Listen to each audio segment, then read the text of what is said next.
नमस्कार। कर्नाटका सरकार द्वारा एसआईआर की प्रक्रिया शुरू की गई है। एसआईआर ये क्या होता है, क्यों होता है, क्या वजह है, कैसे होगा? काफी लोगों का ये कहना था कि हमें विस्तृत और सरलता से इसे समझाएं। और एक विशेष बात आपको बताना चाहता हूं।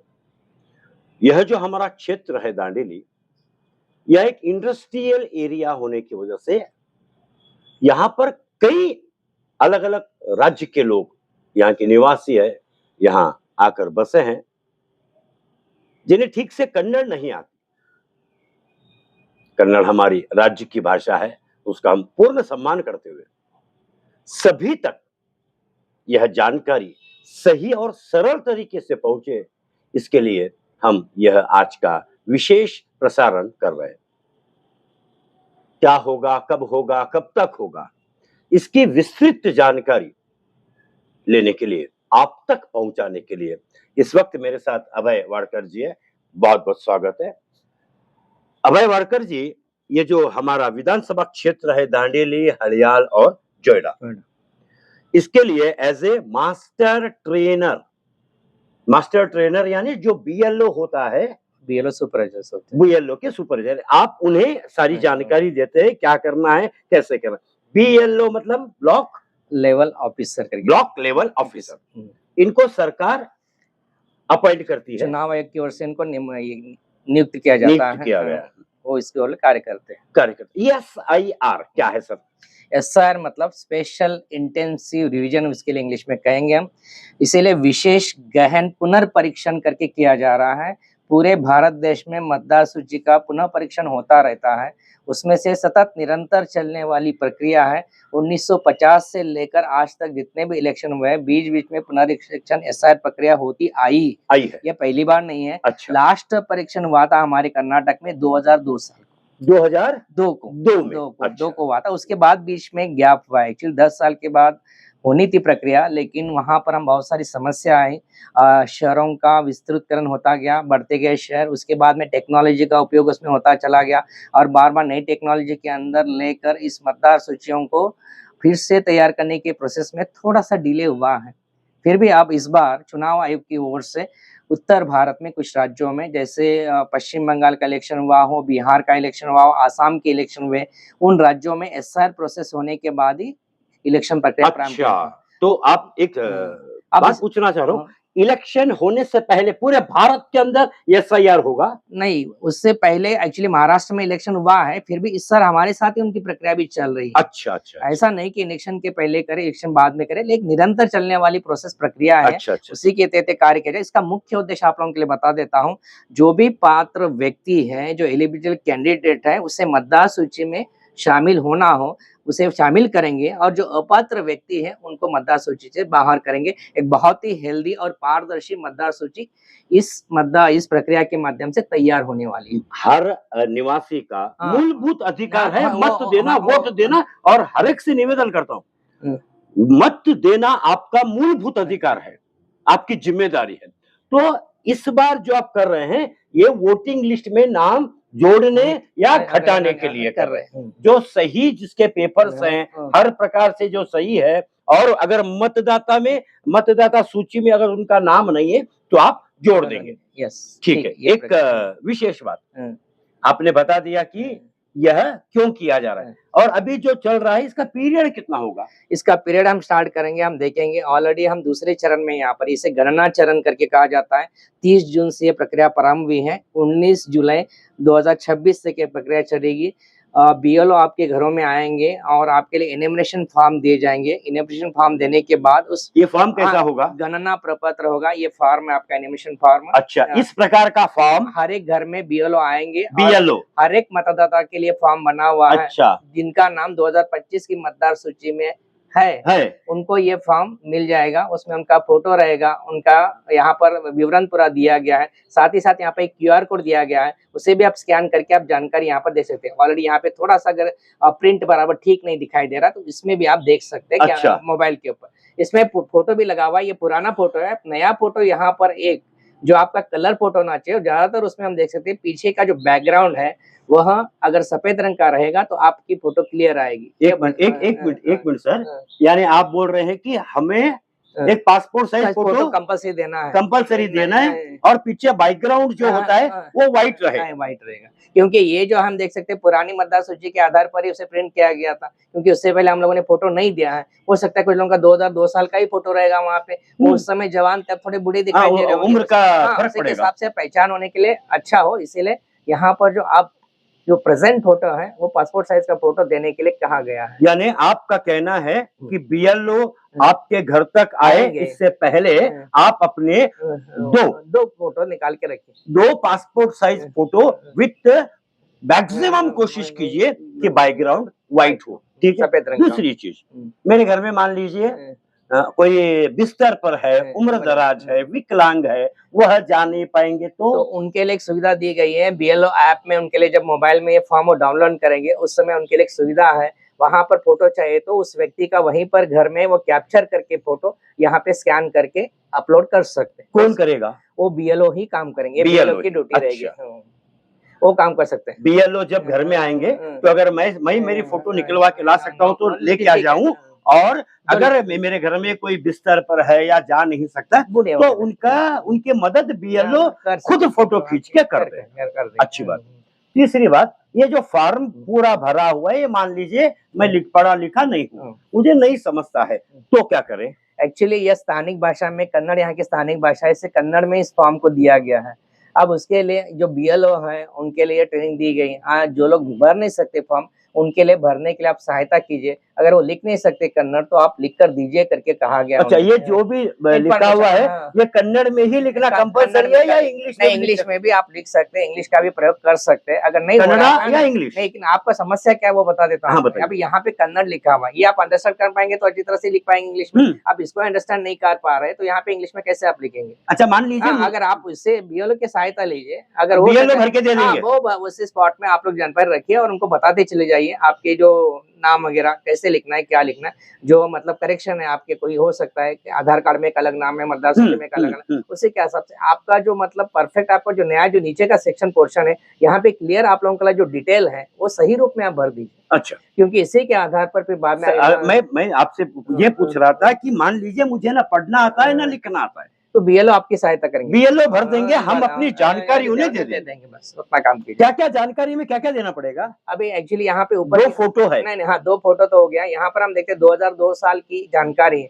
अब 2002 साल की जानकारी आपको मालूम नहीं है तो एक्चुअली ढूंढने के लिए आप इलेक्शन कमीशन की वेबसाइट में जाकर आप जानकारी ले सकते हैं। यहाँ पर इस जो कॉलम है यहाँ पे 2002 साल की जानकारी भरनी, यहाँ पे जो जितने भी कॉलम देगी 2002 साल की जानकारी है। अब यहाँ जो नीचे का कॉलम है, अब इस बार की जो जानकारी आपको नहीं भरनी है वो यहाँ पे फिलअप करके आपको देनी पड़ेगी। अच्छा, नई जानकारी हम यहाँ लिखेंगे 2002 की जानकारी।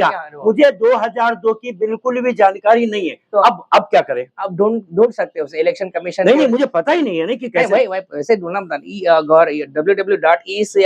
करके एक वेबसाइट है, नहीं तो वापस बताइए www.eci.com करके एक वेबसाइट, नहीं तो काम कर सकते ECI करके एक ये है ऐप है, ECI आप डाउनलोड करेंगे तो कहीं भी ऑल इंडिया में आपके लिए कहीं भी आपका नाम रहेगा तो उसे आप ढूंढ सकते हैं। ECI ऐप डाउनलोड कीजिए, बहुत ही अच्छा आपके लिए मेथड है, आराम से आराम से हो जाएगा। कहीं भी किसी भी व्यक्ति का आप ढूंढ सकते हैं और आस पड़ोस के लोगों के लिए भी आप सहायता कर सकते हैं। इसे आप डाउनलोड कर लेते हैं, ऐप डाउनलोड करते हैं। अच्छा। अब इसे डाउनलोड में जाएंगे तो वहाँ पे कुछ ये है सेक्शन में बताता चलेगा कौन से स्टेट में आप उसके बाद आपके लिए हो सकता है उस समय का आपका कोई वोटर आईडी है तो उसको डायरेक्ट मारेंगे तो सीधा आपको डिटेल बता देगा 2002 साल में आप कहाँ पे थे। अच्छा। हो सकता है आपके पास वोटर आईडी कार्ड भी नहीं है ना आरजेडी नंबर, या आपका वोटर आईडी कार्ड का आरजेडी का नंबर भी आपको मालूम नहीं, तो एक काम कर सकते हैं सीधा आप नाम दबाए। लेकिन नाम दबाने के बाद क्या होगा बताऊं, गोविंद पारेख नहीं, गोविंद करके नाम आप लिख रहे तो उस मतदार सूची में कितने गोविंद आएंगे वो दिखाई देगा। और दूसरी बात वहां पे आप कौन से क्षेत्र से है और ये अगर आपको पता है तो झट से ढूंढने में आसानी हो जाएगी। और ये इस जानकारी के लिए बीएलओ मदद करेंगे, बीएलओ मदद करेंगे, उनके पास भी है, नहीं तो वो ढूंढ के दे सकते। अच्छा, बहुत अच्छी बात है यह। और एक विशेष बात बताता हूँ, जैसे जैसे अभय जी बता रहे हैं एक चीज समझ में आ रही है कि बीएलओ बहुत मेहनत कर रहे हैं। हाँ करेंगे सर, उनके लिए वो ये कर रहे हैं, बीएलओ के लिए वो करें। मान लीजिए और एक चीज मैं पूछना चाह रहा था, 2002 में मेरी शादी नहीं हुई, मालूम।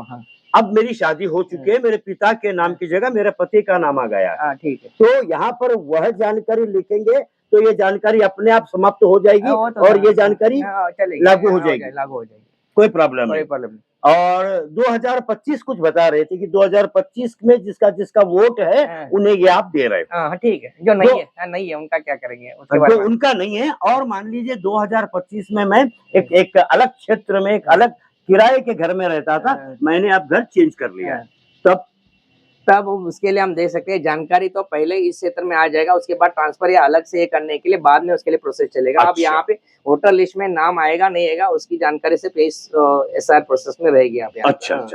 अभी नहीं तो क्या करना पड़ेगा, नहीं तो आपको मान लो अभी यहाँ हो रहा है, अब वहाँ पे है, यहाँ पे है, इस पर अगर 2 जगह आपके फॉर्म आएंगे अगर आ सकते हैं 2 जगह फॉर्म आए करके मान लो, पहले जहाँ पे भाड़े के घर में रहते हैं वहाँ पे एक फॉर्म जाएगा, अब जहाँ आप रह रहे हैं वहाँ पे एक फॉर्म आएगा, तो उस फॉर्म को रिजेक्ट कर दिए, इस फॉर्म को आप सबमिट कीजिए, एक्सेप्ट कर लीजिए। हाँ बस सबमिट कर दिया, हाँ बस हो गया, आपका काम हो जाएगा, यहाँ पे नाम आ जाएगा, वहाँ से ऑटोमेटिकली आप छूट जाएगा वहाँ पे। अच्छा। और कुछ लिखा था मैंने। अच्छा, व्हाइट बैकग्राउंड ही होना आप बता रहे हैं।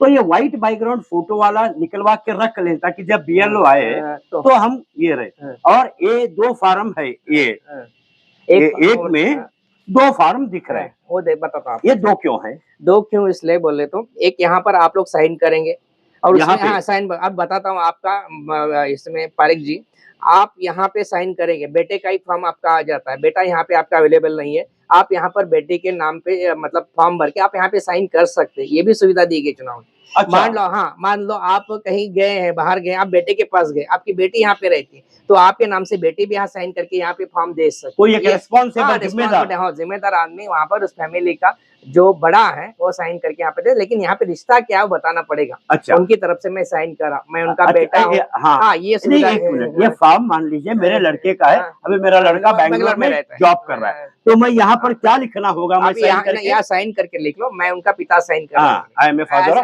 एज ए फादर मैं यहाँ पे साइन कर। उसके बाद BLO यहाँ पे साइन करेगा, एक कॉपी आपके हाथ में देगा, एक कॉपी वो लेके जाएगा। अच्छा। अभी कल आप मतलब मान लो ड्राफ्ट रोल तैयार होगा, आपका नाम वहाँ पे नहीं है, तो आपके पास से प्रूफ है कि मैंने सबमिट किया था, तो नाम नहीं है, मेरा नाम नहीं है, ये आपकी गलती मेरी नहीं है करके। अच्छा।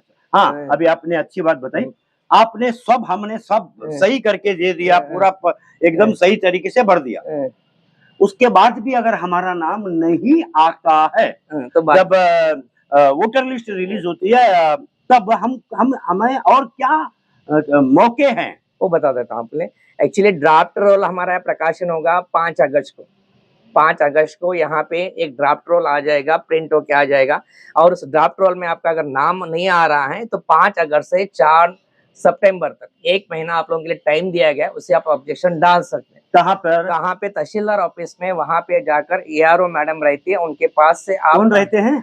ARO madam, electron assistant returning officer करके रहती है, जो हमारे क्षेत्र के लिए, हड़ाल क्षेत्र के लिए वो ये करेगी, उसके पास आप ये कर सकते हैं। Electron registration officer, assistant returning officer एक क्षेत्र के लिए, हड़ाल क्षेत्र के लिए उनको नियुक्त किया गया, कारवार की वो मैडम है। वो आएगी, वो आपके लिए रहेगी। इतना ही नहीं, यहाँ पे हम देख सकते हैं, आप और एक एग्जांपल बता देता हूँ आप लोगों को। अब यहाँ पर आप लोगों ने आपके पत्नी का ही मान लो, पत्नी का पहले की आप पत्नी का नाम यहाँ पर है 2002 में था, वो प्रिंट होके आ गया, लेकिन यहाँ पे लिखते समय पत्नी का नाम उस समय अलग था, शादी के बाद अलग हुआ है, तो उसके लिए क्या करें? तो यहाँ पर हम देखते हैं भरते समय उसके पिता या माता के साथ किसी संपर्क उनका पहले था, आपके साथ उनका था, तो उनका डिटेल्स भर के यहाँ पे देख सकते हैं। डिटेल में यहाँ पे नाम चेंज हुआ तो भी ARO मैडम के इसमें अधीन में वहाँ पे फाइनल हो जाएगा। अगर नाम आपका वेरिएशन आ रहा है तो वहाँ पे लेगा नहीं हो, तो इसीलिए यहाँ पे एक अलग नाम था और यहाँ पे अब शादी होने के बाद अलग नाम है। ऐसी स्थिति अगर रहेगी तो ARO मैडम के अधीन में आ जाएगा, वहाँ पे यही आपकी पत्नी है और ये है करके अप्रूव कर देते हैं, तो वहाँ पे ये एक्सेप्टेड हो जाएगा। तो पहले तहसीलदार साहब के ऑफिस में हमें वहां पर जाकर ऑब्जेक्शन फाइल करना पड़ेगा। वहां भी नहीं हुआ, तब वहां भी नहीं हुआ तो डिस्ट्रिक्ट रिटर्निंग ऑफिसर करके रहेंगे, DRO में इसमें जाएंगे, डिस्ट्रिक्ट रिटर्निंग ऑफिस के पास जाएंगे, वहां पे आप लोगों के लिए हमारे डिस्ट्रिक्ट प्लेस में रिटर्निंग ऑफिसर है, एक्चुअली ADC करके सर रहेंगे, वही है, वो उसके अंदर विचार ना करेंगे। यहाँ पे नहीं हुआ तो क्यों नहीं हुआ उसके बारे में जानकारी लेंगे। अगर यहाँ पे नहीं होता तो बेंगलोर में आप लोगों के लिए चिप फिर लेटर एक मौका मिलेगा, आपको मिल जाएगा, वहां जाने की आवश्यकता नहीं, यहीं पे उसके पहले हो जाएगा। हो जाएगा, सभी तो हो मतलब जाएगा। ये सब ऑनलाइन होगा ना? हाँ, पूरा ऑनलाइन में इसके हो सकता है। और विशेष बात पूछ रहा हूँ, फिर एक बार कह रहा हूँ आपसे, अगर हमें न पढ़ना आता है न लिखना आता है, हमें कुछ नहीं आता, तो बीएलओ हमारी पूरी मदद करेंगे, सहायता करेंगे। बीएलओ उनकी सहायता के लिए ही, आपके लिए सहायता के लिए बनाए गए। हाँ। वो लोग करेंगे, आपके घरों के पास ही आ जाएंगे। अच्छा, वो घर तक के पास आएंगे? ही, और एक नहीं, 2 बार नहीं, 3 बार आने वाले हैं। जब पहली बार आएंगे तो वहां पर हम देख सकते हैं, जब फॉर्म डिस्ट्रीब्यूट करेंगे तो उसके लिए स्टिकर चिपकाएंगे, और दूसरी अच्छा, ये बात स्टिकर? हमने स्टिकर चिपकाएंगे और उसमें वो डेट और ये डालेंगे, उनका फोन नंबर और नाम भी लिखा हुआ है। नहीं तो आप लोग यहाँ जहाँ पर फॉर्म है उसके ऊपर उनका नाम भी और फोन नंबर भी है ऊपर लिखा हुआ। आपको कोई समस्या है तो उनको आप सीधे कांटेक्ट कर सकते हैं। और एक बात, बीएलओ हमारे ऑफिसर मेरे घर पर आए, मेरे घर पे लॉक है, घर पे लॉक है, तो एक्चुअली घर के अंदर से डालने के लिए, फॉर्म डालने की जगह है तो फॉर्म डाल के जाएंगे, स्टिकर चिपका के जाएंगे, मैं इस दिन आया था आपके घर में फॉर्म डाला हूँ करके कहेंगे। अब आने के बाद फॉर्म देखेंगे तब उनको कांटेक्ट कर सकते हैं फोन नंबर। अच्छा, उनका कांटेक्ट नंबर यहाँ पर लिखा हुआ होगा, और फॉर्म में भी यहाँ पर उनका ये नंबर लिखा हुआ है, नाम और फोन नंबर लिखा हुआ है, ये यहाँ पर लिखा होगा, तो हम इनसे संपर्क कर सकते। हम भूल गए संपर्क करना, क्या बीएलओ वापस आएंगे, दूसरी बार आएंगे, दूसरी बार आके फिर से देखेंगे, तीसरी बार भी आएंगे, 3 बार उनकी विजिट रहेगी आपके। और डेट वो मेंशन करेंगे कौन कौन से तारीख को आपके पास आए हैं करके, 1 महीने के भीतर। ऐसा नहीं कि आ जाए दूसरे दिन, ऐसी कुछ बात नहीं, 8 दिन के बाद आएंगे, 15 दिन के बाद आ सकते हैं, आएंगे। वो 1 महीने का उनके पास जो टाइम दिया गया पीरियड, उस समय में आएंगे। तो सीधा हिसाब है, 19 जुलाई तक अभी की प्रक्रिया चलेगी। 29 जुलाई तक, 29 1 महीना बराबर टाइम, 1 महीना 29 जुलाई तक चलेगी। तो मुझे मतलब हमारे क्षेत्र के सभी निवासियों को एक तो आधार कार्ड जरूरी है साथ में रखना, 2 फोटो साथ में रखना, इसके अलावा और कुछ नहीं, और कुछ देने की आवश्यकता, इनके साथ डॉक्यूमेंट्स कुछ भी देने की आवश्यकता नहीं, खाली फोटो चिपका के दिए तो बस। 2 फोटो, आधार कार्ड अगर हम देते हैं, जरूरत नहीं, आधार कार्ड भी कुछ नहीं, मतलब उन्हें दिखाना तो दिखाने के लिए, आपके लिए, नाम के लिए, और उसके लिए कुछ होना चाहिए, वेरिफिकेशन लिए, वो लिखते समय गलती ना हो, इसीलिए नीचे के फॉर्मेट में वहां पर आप आधार दिखा सकते हैं, या तो स्कूल का कोई सर्टिफिकेट है बच्चों का तो दिखा सकते हैं उनको लिखते समय, कोई समस्या हो तो। हाँ, तो वो नाम, सही नाम मिले, इसके लिए वो प्रक्रिया है। और फोटो में बैकग्राउंड जितना हो सके उतना वाइट रखें, ताकि आपकी फोटो क्लियर आए। आपकी पहचान के लिए आपका फोटो क्लियर होना अनिवार्य है, ठीक है ना? और ये टोटल अभी दांडेली में थोड़े दिन पहले भी हमने वीडियो के द्वारा दिखाया था, अभय सर ट्रेनिंग दे रहे थे। टोटल कितने बीएलओ है अपने? कुल मिला के टोटल दांडेली एरिया में हम देख सकते हैं, कम से सिटी और ग्रामीण करके 2 सेक्शन में डिवाइड किया है, लगभग 140 के 150 के एवरेज के में बीएलओ है अपॉइंटमेंट। तो ग्रामीण में भी जा रहे हैं? ग्रामीण में हर जगह पे जाएंगे, वहाँ पे ग्रामीण क्षेत्र में भी जाएंगे, दांडेली शहर क्षेत्र में भी रहेंगे, उस जगह पर। और हर एक का 10 बीएलओ के ऊपर एक सुपरवाइजर को नियुक्त किया है तहसीलदार ऑफिस के ऊपर। 10 बीएलओ के ऊपर एक सुपरवाइजर है जो उनको सहायता करेगा। और एक बात यहाँ पे लेंगे पारिक जी, आप लोगों के लिए बता देता हूँ मैं, अगर मान लो बीएलओ ये नहीं कर रहा है तो उनके लिए बीएलए भी है, बूथ लेवल एजेंट करके बनाए, जो पार्टी की ओर से, राष्ट्रीय पार्टी वो उनकी निगरानी, राजनीतिक पार्टी की ओर से हो सकता है, बड़ी राजनीतिक पार्टी कांग्रेस हो, बीजेपी हो, या जैसे उनके लिए उनके भी एक एजेंट यहाँ पे हर एक बूथ में नियुक्त किए गए हैं, और वे लोग भी मॉनिटरिंग करेंगे, वे लोग भी फॉर्म कलेक्ट करने के लिए आ सकते हैं, वो भी भर के दे सकते हैं, वो भी सहायता कर सकते हैं। उनसे भी अगर आप चाहे तो सहायता मदद ले सकते हैं। और बीएलओ के लिए भी वे लोग हेल्प करेंगे वहाँ पर, मान लो कहीं नहीं है, आउट ऑफ स्टेशन है, तो कब आएंगे उनको पता चलेगा, क्योंकि लोकल एरिया में तो इसीलिए उनको साथ में रखा गया है। तो कोई राजनीतिक दल, पॉलिटिकल पार्टी अपना अपना एक बीएलए दे रही है, ताकि सभी निवासियों को सहूलियत रहे, ये नहीं तो ये कोई मिल जाए, कोई छूटे नहीं। और ध्यान रहे, ऐसा अगर आप अपने घर पर स्टिकर देखें, आपकी अनुपस्थिति में अगर आके कोई लगा के गया है, तो यहाँ पर उनका नंबर लिखा होगा, वो नंबर पर आप संपर्क कीजिए। अगर आपके दरवाजे में ये फॉर्म दिखता है तो आप तत्काल इस नंबर पर संपर्क कीजिए और बीएलओ को बताइए कि हम आ चुके, हम नहीं थे, हमारे एब्सेंस में, हमारी अनुपस्थिति में ये फॉर्म था। इससे क्या होगा आपका मतदाता सूची में नाम रहेगा। बीएलओ, अच्छी बारिश है, बारिश का सीजन है, उसके बावजूद हर एक बीएलओ घर घर तक जाएंगे, आपकी मदद करेंगे।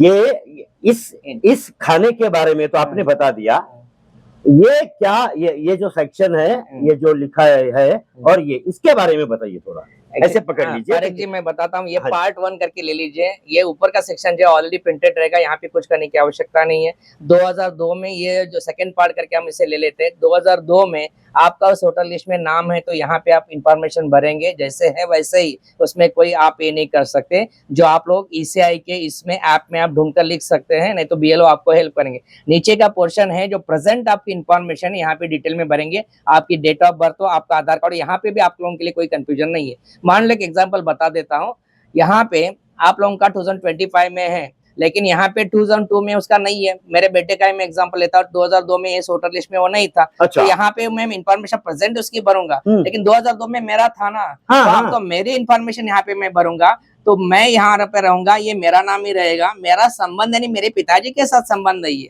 बेटे के साथ नहीं, यहाँ इसके साथ नहीं है। जब यहाँ पे इंफॉर्मेशन मैं भर रहा हूँ तो मेरे पिताजी के साथ मेरा नाम, फिर बाद में मेरे पिताजी का नाम यहाँ आएगा, और मेरे पिताजी का संबंध एज ए फादर हो रहेंगे यहाँ पे। एक मिनट अभी यहाँ नहीं, एक मिनट।